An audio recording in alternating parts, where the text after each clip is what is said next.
Hello mga kapatid, magandang umaga po, Luzon, Visayas, Mindanao. Salamat sa Lord. Alas 9:08 ng umaga sa aking orasan. Salamat sa opportunity na minsan pa tayo nagkita upang mag-usap patungkol sa salita ng ating Panginoon Diyos. I'd like to thank God personally dahil nagising po tayo kanina. Medyo alanganin na ang gising natin pero salamat dahil natuloy tayo sa ating broadcast. Salamat sa Lord, salamat sa kanyang kabutihan. Kay Mama Mary for guiding and praying for us. Maraming salamat. Right, tayo po'y manalangin. Start na po tayo. In the name of the Father, of the Son, of the Holy Spirit. Masalamat po sa umagang ito. Salamat sa opportunity na kami ay makapag-aral ng salita nyo. Nihiling po namin ang inyong gabay, ang inyong patnubay. Ayaw namin maaksaya ang panahon na ito sapagkat mahalaga ito para sa bawat isa. Salamat po, Banal Espiritu, for guiding us. Salamat, Mama Mary, for praying for and with us. Our Father who art in heaven, hallowed be thy name. Thy kingdom come, thy will be done on earth as it is in heaven. Give us this day our daily bread, and forgive us our trespasses, as we forgive those who trespass against us. And lead us not into temptation, but deliver us from evil. Amen. Hail Mary, full of grace, the Lord is with you. Blessed are you among women, and blessed is the fruit of your womb, Jesus. Holy Mary, Mother of God, pray for us sinners, now and at the hour of our death. Amen. Glory be to the Father, and to the Son, and to the Holy Spirit, as it was in the beginning, is now, and ever shall be, world without end. Amen. Mama Mary, please pray for us. In the name of the Father, the Son, and of the Holy Spirit. Alright, magandang umaga, Luzon, Visayas, Mindanao. I'd like to greet my wife, si Annalyn. Magandang umaga. So, aming dalawang anak na si James Philip at Alana Grace. Good morning. Sa aking mother, kay Mama Elsie. Magandang umaga po sa lahat ng aking mga kapatid dyan sa Cainta at sa Pangasinan. Ganon din kay Ron dyan sa US, kay Ate Lydia. Magandang umaga po. Sa aking Bishop sa Diocese ng Bacolod, kay Bishop Patricio Buson. Magandang umaga po, Bishop, at sa lahat ng mga kaparian na kasama niyo po dyan sa San Sebastian Cathedral. At sa aking parish priest dyan sa Sumag, San Juan Nepomuceno Parish Church, kay Reverend Father Luan Torrefranca, na siyang nag-celebrate ng kanyang 14 na sacerdotal anniversary kahapon. Magandang hapon, Pans. Ganon din kay Father Nobles at kay Reverend Father Egay. Maraming salamat po. Bobby Taruk, magandang umaga bro. Salamat for joining, Louie. At kay Aaron Jan Navales, magandang umaga po for joining. Let's proceed mga kapatid sa ating Code of Canon Law muna. Pagkatapos niyan ay dediretso tayo sa Gospel of the Day. And then pag-uusapan natin ng konti ang tungkol sa education sa ating Pilipinas.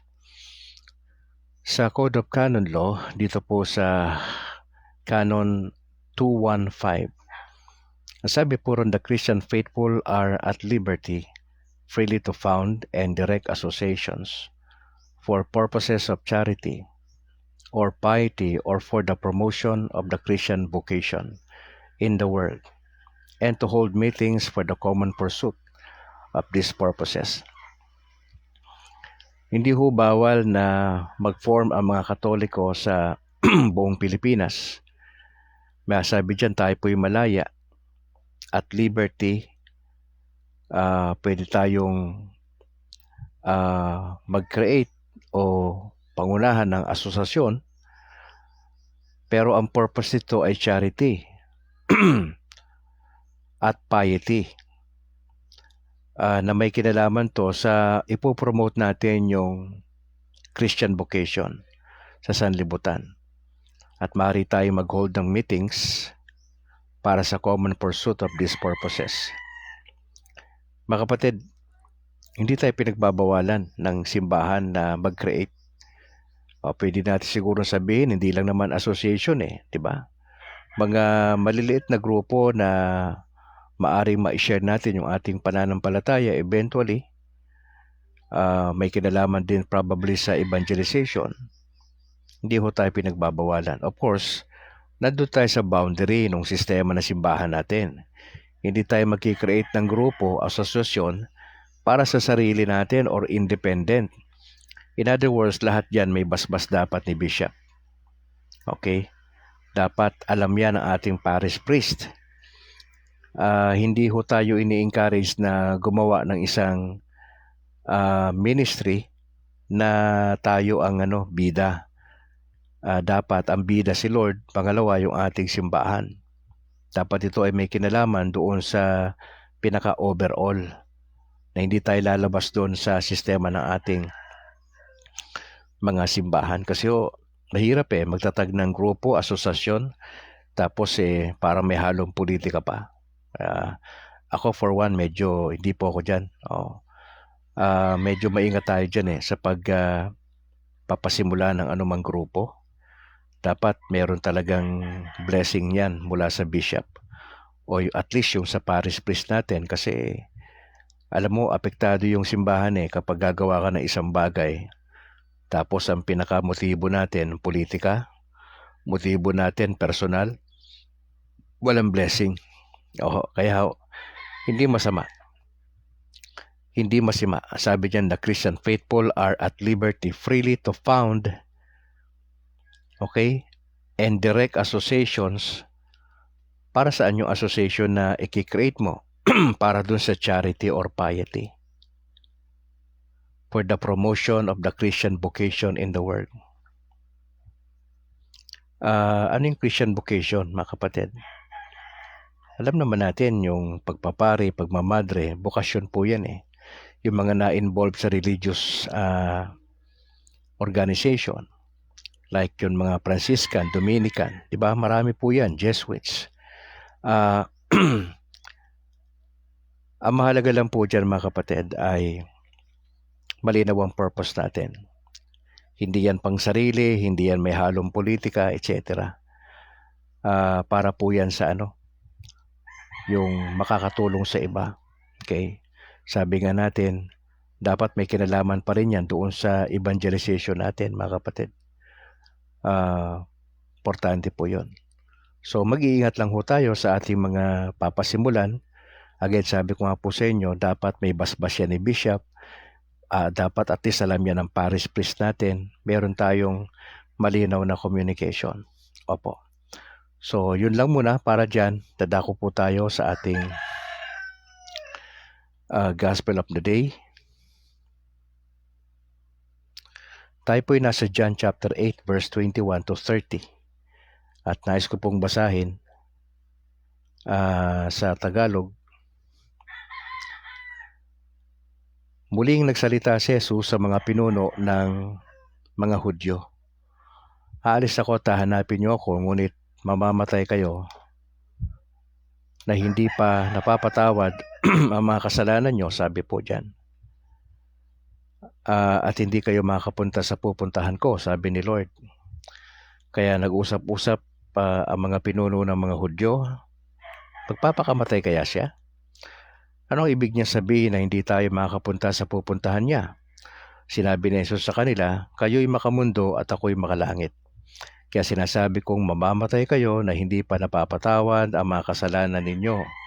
Sapagkat kung hindi kayo maniniwala na ako ang Kristo, tiyak na mamamatay kayo na hindi pa napapatawad ang mga kasalanan ninyo. Bakit? Sino ka ba talaga? Tanong nila. Sumagot si Jesus, hindi ba't nung una pa ay sinabi ko na sa inyo kung sino ako? Marami akong masasabi at may ahato laban sa inyo. Sinasabi ko sa inyo ang totoo. Wala akong ipinapahayag sa mga tao sa mundo maliban sa mga ipinasasabi ng nagsugo sa akin at mapagkakatiwalaan ang mga sinasabi niya. Hindi nila naintindihan nagsasalita si Jesus tungkol sa Ama. Kaya sinabi ni Jesus, kapag itinaas niyo ako na anak ng tao, malalaman ninyo na ako nga ang Kristo. At malalaman din ninyo na ang lahat ng bagay na ginagawa at sinasabi ko ay ayon sa itinuro sa akin ng aking Ama. Lagi kong kasama ang nagsugo sa akin at hindi niya ako pababayaang mag-isa dahil lagi kong ginagawa ang mga bagay na kalugod-lugod sa Kanya. Nang marinig ng mga tao ang mga sinasabi ni Jesus, o ang sinabi ni Jesus, marami sa kanila ang sumampalataya sa Kanya. Ang Kabanatang 8 ay makita natin, actually dyan natin sinisiris itong linggo na ito. Sa unang mga talata, di ba, nakita natin na yung babae, dinala ng mga Pariseo, mga tao, sa harapan ng Panginoon Diyos. Ang kaso ng babae, nahuli nilang nakikiapid daw. Okay, ito nakita natin doon sa pinakabuod ng kwento, hindi nag-condemn si Lord sa babae, bagkus binigyan niya ito ng second chance. Hindi natuloy yung pambabato hanggang sa mamatay ayon sa kautusan ni Moises. Ang sabi ng Lord, kayo na walang kasalanan, kayong unang dumampot ng bato at batuhin niyo yung babae. Wala namang kumibo kasi lahat naman guilty. Lahat naman nagkasala. So sa madaling salita, yung kwento na yon ay patungkol sa second chance na binigay ng Lord sa babae. Gaano man tayo kamakasalanan, ang Diyos, si Kristo, ay laging naka-prepare yung forgiveness. Okay, hindi condemnation. May araw para doon. Hindi sa ngayon. Si Lord mapagpasensya, punong-puno ng pagmamahal. Ang pakiusap lang ni Brad Calix, huwag naman nating abusuhin yung sobrang kabaitan ng Diyos sa atin. Kasi pagka nasosobrahan po tayo, baka may kalagyan tayo. Opo, huwag tayo masyadong umaabuso. Tas narinig din na rin natin, napag-aralan natin kahapon, na si Jesus ay ilaw ng sanlibutan. Sabi ng Lord sa talatang 12, ako may pag-aangkin. Ako ang ilaw ng mundo. Ang sumusunod sa akin ay hindi na mamumuhay sa kadiliman, kundi magkakaroon ng ilaw na nagbibigay buhay. So ang sagot sa panahon na to, sa mga kadiliman o krimen, kawalang pag-asa, ay ang paglapit ng tao kay Kristo, sa ating Panginoong Hesus. Siya yung ilaw, siya yung pwede magpaganda ng buhay natin, magkaroon ng meaning. Wala po yan sa ibang bagay, nasa Panginoon. Ang paglapit ng tao sa Pilipinas at sa labas ng bansa, yung realization na may Diyos pala, andito pala si Jesus. Siya pala yung ilaw ng mundo. Of course, we have to do something. Ano pinagagawa sa atin? We have to obey. So hindi lang pananampalataya sa tamang object. Ang object ng faith natin must be directed on the Lord Jesus Christ. Pangalawa, sa simbahan. Inseparable po yun, si Jesus at ang simbahan. Kasi Jesus Christ founded the church. 7 sacraments ay nasa simbahan. Ang lahat ng turo ay nasa simbahan.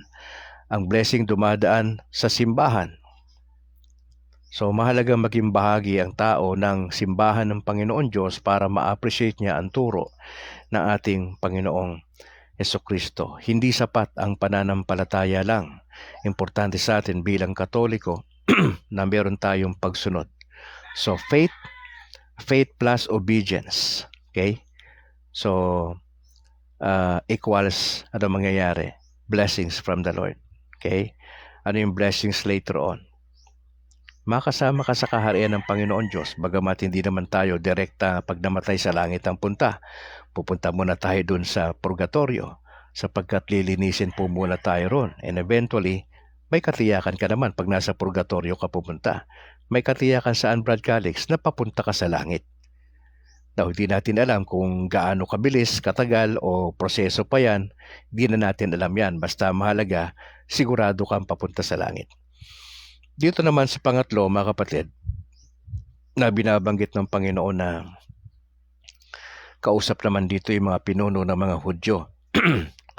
Pinag-uusapan dito, mamamatay kayo sa inyong kasalanan na hindi pa napapatawad ang makasalanan nyo. Sabi ng Lord, hindi kayo pwedeng pumunta kung saan ako patutungo. Sabi ng Lord, kayo makamundo ako, tagalangit ako, sinasabi ng Panginoon. Sinasabi niya madalas, 3 beses niya binanggit, mamamatay kayo na hindi pa napapatawad ang mga kasalanan nyo. Mga kapatid, yung binitawan na yan ng Lord sa panahon na yon, yung mga tao nakarinig sa kanya, tila baga walang pag-asa yon, di ho ba? Sabi niya, mamamatay kayo, hindi pa napapatawad kasalanan nyo. Di ba? Sa atin bilang mga Katoliko, mahalaga sa atin, in order for us to be forgiven by God, we have to do something, di ba? Alam naman natin, lahat tayo nagkakasala, iba't ibang kategoryang kasalanan sa isang araw. That's why ini-encourage tayo na simbahan na at least once a year yung confession. Pero masyado matagal yon para kay Brad Calix. Kaya nga po recommended at least once a month na pupunta ka sa pare para isabihin mo yung kasalanan mo at yung pare ay mayroong authority or delegated authority na magpatawad sa atin. Meron lang tayong dapat gawin. Of course, yung mga kaibigan nating Protestante at Evangelical ay hindi ho nila kailanman maiintindihan yung konsepto na yan ng simbahan. Malibang sila ay maging Katoliko rin, na katulad ni Brad Calix. Hindi pa natin lubos na naintindihan ang aral ng simbahan. Tayo ay dahan-dahang nag-aaral, nagtatanong, nagbabasa, nagre-research para umunlad hindi lang yung ating kaalaman sa salita ng Diyos, kundi para maging mas malalim pa yung ating ugat sa pananampalataya sa Panginoong Hesus at sa turo ng simbahan. Binabanggit dito, mga kapatid, sabi nila sa Lord, sino ka ba? Sino ka ba? Ano sabi ng Lord? Hindi niyo ako kilala. Para sinasabi ng Lord, in effect, wala kayong paki sa akin. Hindi nga kayo nakikinig eh. Nakakalungkot, majority ng mga tao sa 3 taon na ministeryo ni Kristo sa lupa, marami sumusunod sa Panginoon Diyos, pero majority doon sumusunod kasi nakikinabang sa Panginoon. Dahil nakatanggap sila ng ayuda ng pagpapagaling, ayuda ng pagkain. Kaya sabi ng Lord, di ba? Sumusunod lang kayo dahil nakinabang kayo sa akin. Pero yung malalim na aral na, ayaw na nila. Pag medyo seryosong usapan na tungkol sa pagsunod sa Panginoong Hesus, ayaw na ng majority. Sa mga Katoliko, di ba, ganun din naman tayo eh. Pag medyo simple pa, basic, pwede pa tayo. Pero yung pag-uusapan na yung abstinence kasi Lenten season na, pero ayaw na natin yan. Marami na tayong reklamo. Di po ba? Marami na tayong reklamo, marami na tayong mga tanong. Tapos paminsan-minsan yung tanong na yan, kinukuha pa natin sa Protestante yung sagot. Opo, wala tayong masyadong disiplina na mag-research, mag-aral, magtanong sa sarili nating kaparian. Nagtatanong pa tayo doon sa labas ng sa mga Protestante na iba naman yung sagot na ibinibigay sa atin. Dati ka nang confused, mas naging confused ka pa dahil sa sinasabi nila. Mga kapatid, importante ho ito na maintindihan po natin na may binanggit dito ang Panginoon sa talatang 28, kapag itinaas na ninyo ako na anak ng tao. Ano pong ibig sabihin nun? Ang ibig sabihin po nun, kapag pinatay na ninyo ako, kapag ako'y nakapako na sa krus, doon nyo lang ma-realize kung sino talaga ako. Diba? Doon lang naman na-realize itong mga kawal eh. Noong tinusok na ng kawal sa tagiliran ng ating Panginoon. Diba? Sabi niya, tunay na ito'y anak ng Diyos. Diba? Yung mga tao doon sa paligid ng ating Panginoon Diyos ay pinahirapan sa krus. Di ho ba? Nagulat sila. Grabe. Nagulat sila. Mismo yung si Pilato, di ho ba? Saksi sila na yung kanilang pinatay. Akala nila kung sino lang, yun na pala yung Mesaya.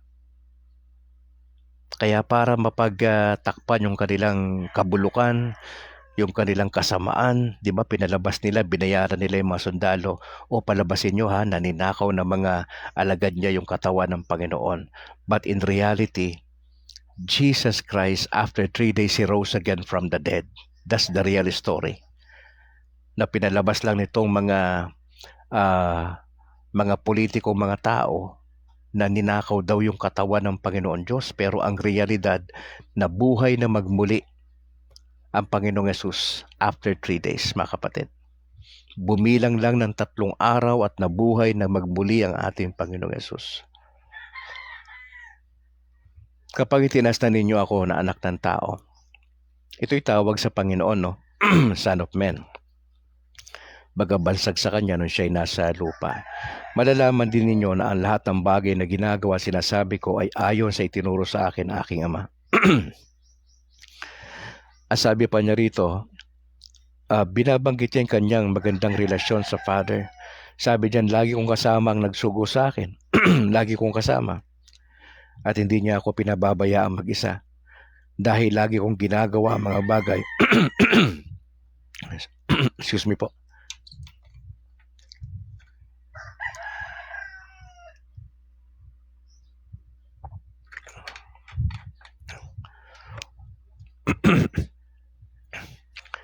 Sabi mo sa verse 29,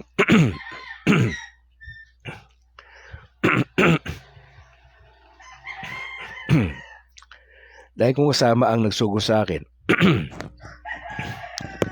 at hindi niya ako pinababayaan mag-isa dahil lagi kong ginagawa ang mga bagay na kalugod-lugod sa kanya. Ito po yung maganda sa Lord eh. Sabi niya, I always do what pleases Him. Yung kanyang desire is to do what pleases the Father. Ang ganda yung relationship nila. Obedient son, si Jesus.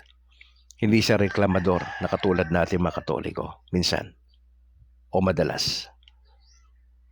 Ang Panginoon, nung siya'y maliit pa, nagiging teenager, masunurin siya sa kanyang parents. Hanggang sa namatay na lang yung kanyang parang poster father na si Joseph, na maaga, naiwan yung nanay niya. Ipinimalas siya yung kanyang pagsunod hanggang sa kaduluduluhan ng kanyang buhay. Apo. 33 years old nang mamatay ang ating Panginoong Hesus. 3 taon lang siya nagministeryo sa lupa, kasama yung mga alagad. Pero sa 3 taon na yon, grabe yung impact ng buhay ng Panginoon Diyos. Primarily, natutunan niya kasing sumunod sa kalooban ng kanyang Ama sa langit. Huling talata nang marinig ito ng mga tao, ang mga sinabi ni Jesus, marami sa kanilang sumampalataya sa Kanya. Mga kapatid, ang issue ng pananampalataya mahalaga sa panahon natin. Pero hindi lang pananampalataya. Ang pananampalataya sa kanyang sarili ay hindi nakapagliligtas. Ang nakapagliligtas na pananampalataya ay yung pananampalataya na ang object nito ay ang Panginoon Diyos. Pangalawa, ang simbahan. Inseparable po yan. Hindi ka lang sasampalataya kay Jesus sa kanyang mga sinabi, kundi sasampalataya ka doon sa simbahan, sa aral ng simbahan, sapagkat sino ba ang nagsasabi ng katotohanan? Hindi hubat ang simbahan? Mahalaga po ito sa atin. Inseparable si Jesus, si Mama Mary at ang simbahan. Magkasama po yan. Hindi mo pwedeng paghiwalayin yan. Kaya nga ho napakahalaga sa atin na bahagi ng kaligtasan natin ay yung Sacrament of Baptism. Doon nagsisimula lahat. In other words, kapag ang tao sa Pilipinas hindi dumaan sa ganong tamang proseso, malabo ang kaligtasan sa dulo. At hindi ho tayo naniniwala bilang mga Katoliko na pagka namatay ka, sa langit ka kagad pupunta. Wala hong ganon. Ang dumidirekta lang ho sa langit yung mga saints. Ang dumidirekta lang ho doon. Pero tayo, basically na mga Katoliko, okay, kung maayos ang buhay mo sa lupa, you've proven yourself genuine na Katoliko, talagang si Jesus yung priority mo, si Mama Mary at the same time, yung turo ng simbahan na sumusunod ka sa kalooban ng Diyos dito. Wala, nasa state of grace ka, wala ka, nung mamatay ka, hindi ka doon namatay tapos yung buhay mo hindi maganda, kundi ka baliktaran, maganda ang buhay mo sa lupa. Nag-perform ka ng maayos, mga kapatid, purgatorio tayo. Hindi ho nila kailanman maintindihan niya ng mga protestante, sinasabi ni Brad Calix, malibang maging Katoliko sila. Hindi yan nila matatanggap. Maski na anong paikot-ikot nilang gawin dyan, maski na anong aral ang gawin nila, hindi nila kailanman maintindihan yan. Malibang magkatoliko sila, na katulad ni Brad Calix. It took me 4 years to decide. Inaral, nagtanong, nag-research, and then finally, I was convinced na ito yung totoo. Kaya nga ho ipinaglalaban natin yan kung kinakailangan. Hindi ho sa paraan ng debate. Si Brad Calix hindi sa paraan ng debate, kundi sa paraan ng diskusyon, sa paraan ng pagsusuri sa salita ng Diyos, sa paraan ng research, sa paraan ng critical thinking. Kasi pagka ang tao ay nakumbinse gamit yung bagay-bagay na binanggit ni Brad Calix, mas malalim po yung pundasyon nun. Mas malalim ang pundasyon. Mahirap mong gibain yun basta-basta. Bakit? Kumbinsido siya. Inaral niya kasi. Inaral niya kasi. Inimbestigahan niya eh. Nagdasal siya for guidance eh. Nagtanong siya. Kaya po yun ang aking parang gustong sabihin sa mga kapwa ko pastor na nasa different denominations na kinu-question ang turo ng simbahan. Ang hamon ni Brad Calix, basahin po ninyo mga kapatid, hindi lang ang Bible. Kasi maraming hindi nakasulat lahat sa Biblia. Basahin nyo yung tradition, basahin nyo yung church history. Basahin din nila ang church fathers. Na doon mabubuksan sila dahan-dahan kung bukas ang kanilang isipan at puso. Ang tanong, willing ba silang iwan yung kanilang nakagawian na doktrina na hindi nga nila masyadong inimbestigahan? Tinanggap lang nila para makapasa sila. Tinanggap lang nila dahil malaki yung support nila. Mga kapatid, importante ho ito na tayo mga Katoliko, importante hindi lang yung pananampalataya, kundi yung ating pagsunod sa kalooban ng Diyos. Anong kalooban ng Diyos? May involve kasi evangelization. Huwag lang ho kayo naka-focus sa inyong pamilya, sa work, sa investment. Importante po lahat yan. But at the end of the day, pag humarap ka sa Panginoon, pag namatay ka, magbibigay sulit tayo. Isa probably sa mga tanong ng Lord, ano yung naambag mo for evangelization? Nasa tamang simbahan ka pero wala ka namang ginagawa. Padalo-dalo ka lang sa misa pero parang baliwala naman sa'yo. Walang epekto, walang changes sa buhay, sa workplace, wala kang impact sa community. Hindi ganoon ang tunay na Katoliko. Ako bago lang sa Katoliko pero ang realization, grabe.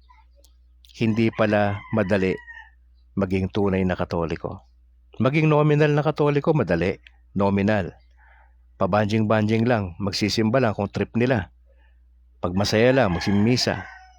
Nakakalungkot, dadalo sa misa, tapos na homily. Dadalo sa misa, nagmamadali pa. Dadalo sa misa, paborito nasa dulo. Di ko magets eh. Ako nagmamasid-masid lang naman ako sa nangyayari sa paligid ko.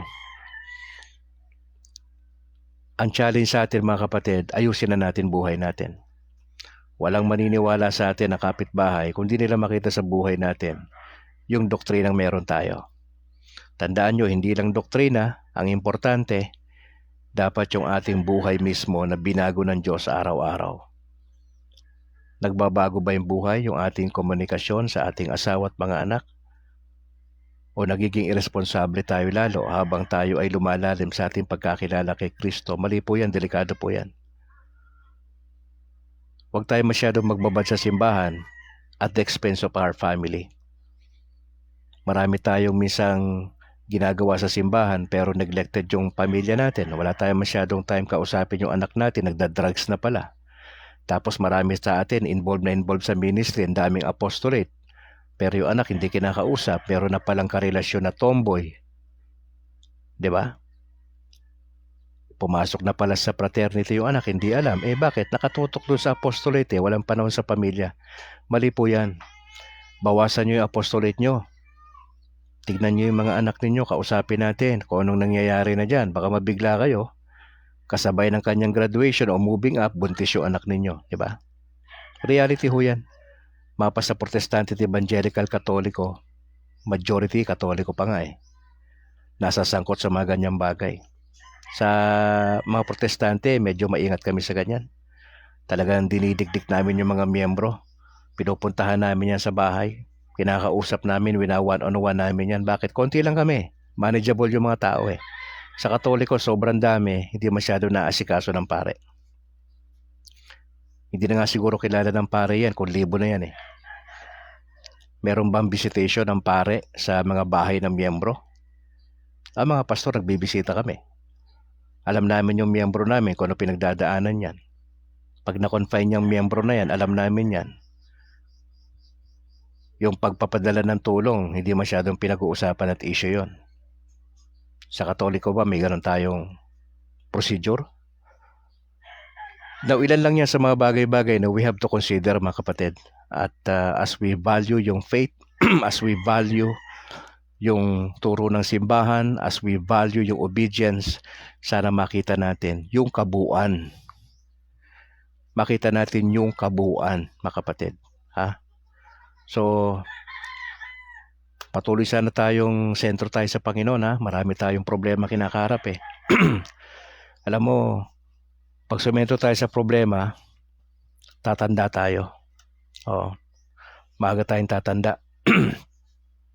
Hindi ko naman sinasabi na wag natin isipin yung problema natin. Mahirap hindi isipin yun Wag lang tayo mag-focus. Kasi kung lagi tayo nakapokus sa problema, wala ka na magagawa. Sa totoo lang.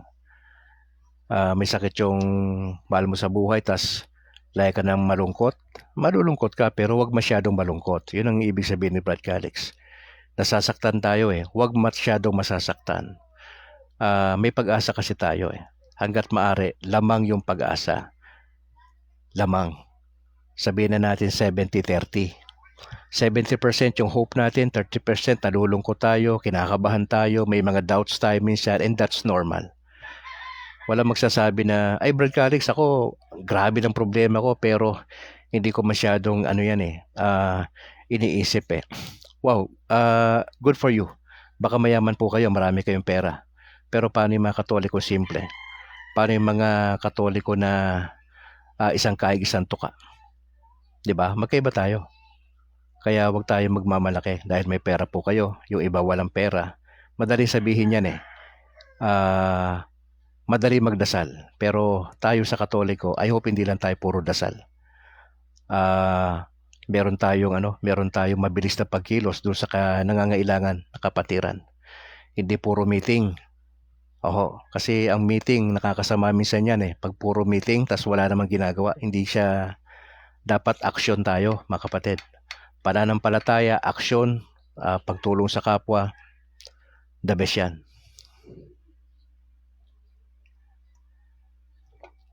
Problema ko yung baka may mga rekomendasyon kay Brad Calix Hindi ako nawawala ng sipon pambirang yan.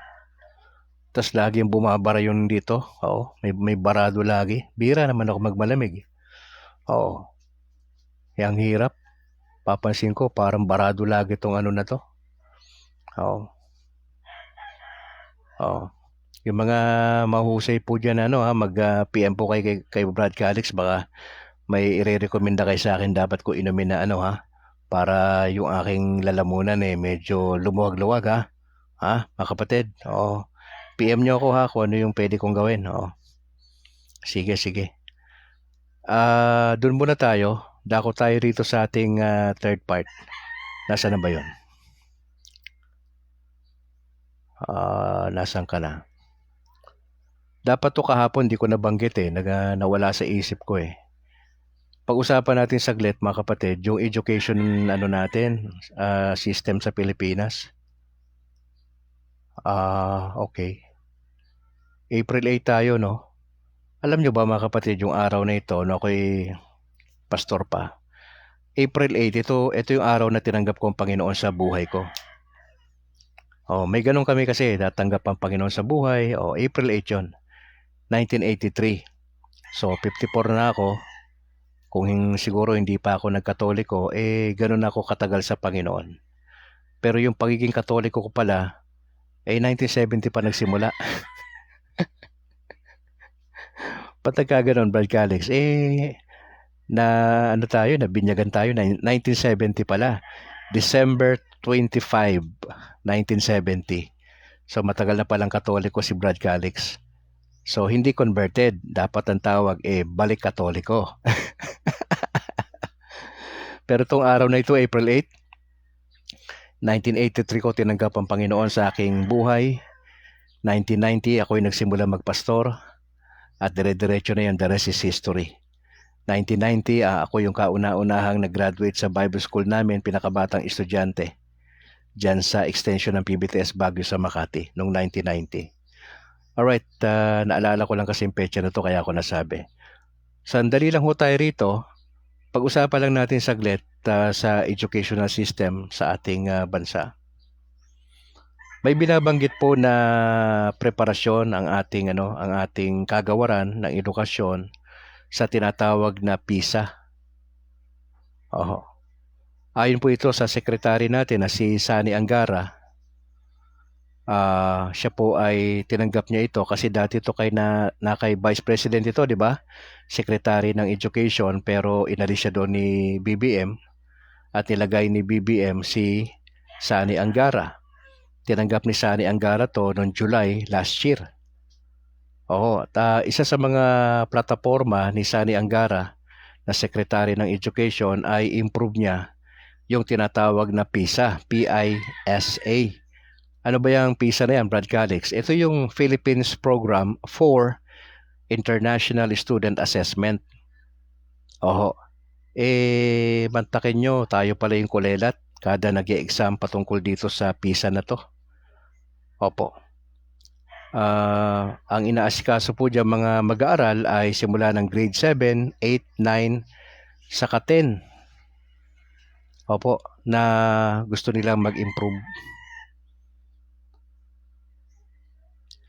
Sa totoo lang mga kapatid, ayon sa mga eksperto, ang laki ng problema natin sa education kasi kulelat po tayo.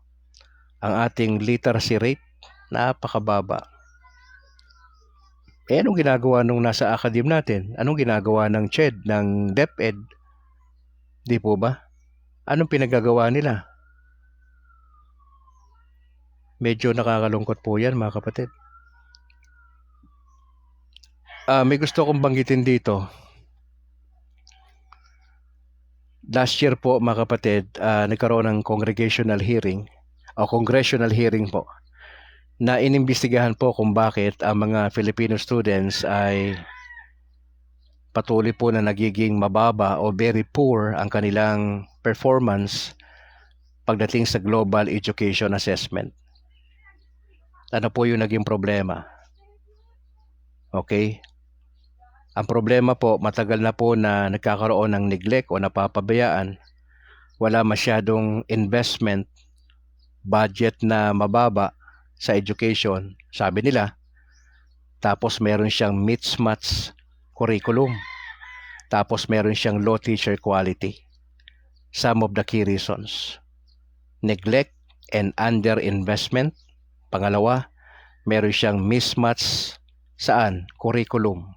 Pangatlo, low teacher quality. What? Yan po yung ayon sa pag-aaral nila. Anong sabi ko ni Brad Calix ang nanay ko retired public school teacher. Si mama graduate ng Lyceum, Manila. Matagal siya nagturo. Yung aking may bahay ngayon, si Annalyn, ay public school teacher din.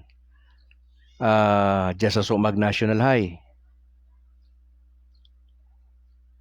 Totoo to mga kapatid. Sila mismo ay nagpapatotoo dito. Nakakalungkot yung low teacher quality. Bakit low teacher quality? Kausap ko yung anak ko lang Sabi ko grade 11 yung anak ko Sabi ko, kamusta ang mga teachers nyo dyan sa grade 11? Bihira daw nagpapakita yung teacher eh. Ano yun, nag-aantay lang ng sweldo? Sa totoo lang ako personally, yung grade 11, 12 na yan, pabigat lang mo yan sa mga parents eh. Wala masyadong ano yan na itutulong, grade 11 and 12. Assessment ko lang personally. Hindi masyado. Nakabigay lang ng ano yan, nakabigay ang bigat sa mga parents. Tapos tatanggalin, 'di ba? Ano yan, hindi masyado na pag-isipan tapos pumalpak, tatanggalin na lang kasi maraming reklamo yung parents. So, I don't know, sa kagawaran ng edukasyon, ano ang kanilang talagang pinakaplano dyan. Ang problema kasi sa atin, mga kapatid, sarili ko lang namang opinion to. Puro kasi tayo kopya sa ibang bansa eh. Akala natin yung sistema sa ibang bansa, pag dinala mo sa Pilipinas, magkiklik yon. Hindi ho eh. Iba tayo eh. Iba tayong Pinoy. Iba tayo klase mag-aral. Bibihira yung nagbabasa sa Pilipinas. Ilang porsyento lang ang nagbabasa. Ang mga Filipino, hindi tayo wide reader. Ilan lang porsyento yan ang nagpupunta ng library. Maski na mag-research kayo ngayon. Ilang porsyento nagre-research sa library? Diba? Wala na. May nagbabasa pa ba? Ang interesado mga estudyante sa mga nakikita nila, mga pictures, diba? Doon tayo mabilis na natututo, hindi yung lecture type. Kaya po yung bulok na sistema na ganyan, puro lecture, hindi naman natin naintindihan talaga lahat yan. Kukunti lang yung pumapasok sa utak ng estudyante pagka lecture type kasi hindi yan bagay sa atin. Bigyan mo ng pabasahin mo ng maaga doon sa PDF form yung mga estudyante at let them talk doon sa kanilang research mismo. Hindi yung teacher yung salita ng salita, akala niya naintindihan siya ng mga estudyante, hindi na pala. 95% hindi nakakaintindi. Lalo na yung mga nasa gitna, nasa dulo ng ng room, di ba? Pansinin nyo, medyo may problema tayo sa education natin. Marami nag-graduate. Ang tanong, hindi naman para marunong magbasa. Hindi marunong magsulat. Nagtataka tayo kung bakit pumapasa yan. Bakit ipinapasa? Sa panahon po namin wala pong ganyan eh. Nakakalungkot yan sa mga estudyante sa ngayon at yung binabanggit po na balita rito na low teacher quality. Nakatakot yan. Ano yan? Baka naman may mga pumapasa lang yan dahil nagkakaroon ng under the table. Kinukuha na lang na teacher yan pero hindi naman talaga qualified magturo. Maraming mga batang teacher ngayon napapansin ko. Ang tanong, seryoso ba talaga sila sa pagtuturo? Nakakatakot yan doon sa mga grade 11 and 12 na wala na silang natututunan. Tapos papasok kung gusto lang nilang pumasok. Dapat ma-check po yan ng ating pamunuan at tignan po yan kung ano magagawang paraan dyan. Opo. Itong special science program na ito, nakatutok ang ating DepEd mga kapatid. Now in fairness, may ginagawa naman yung mga teachers natin. Ito ay bunga lang sa pag-aaral ng mga nag-iimbestiga na overall ang tingin hindi tayo ganun ka-okay pagdating sa education, sa kabuuan. Mga kapatid, at least dito sa DepEd, nagkakaroon ng maraming challenges. Now, hindi natin sinisisi yung nasa academy. Hindi ho. Inaano lang natin ano ang pwede pa nilang gawin na mga bagay-bagay para maayos po ito, mga kapatid. Nagpe-prepare sila dito sa PISA na to na examination na binabanggit yung mga grades 7 to 10. Opo. Napansinin niyo mga kapatid na sabi po ni Senatora Nancy Binay noong nagkaroon ng hearing na kinwestiyon ng DepEd kasi nga nakatutok sila doon sa preparation sa exam. Sabi niya, hindi solusyon yung tuwing magte-test, maghahanda tayo. Mga kapatid. Ano pa yung nakakatakot dito na nakita ko na sabi ko, ibang klase to Mga kapatid, ang isa pa sa katotohanan, sa ating education sa DepEd. Meron po tayong 45,199 na public schools. 45,000 plus public school ito nationwide.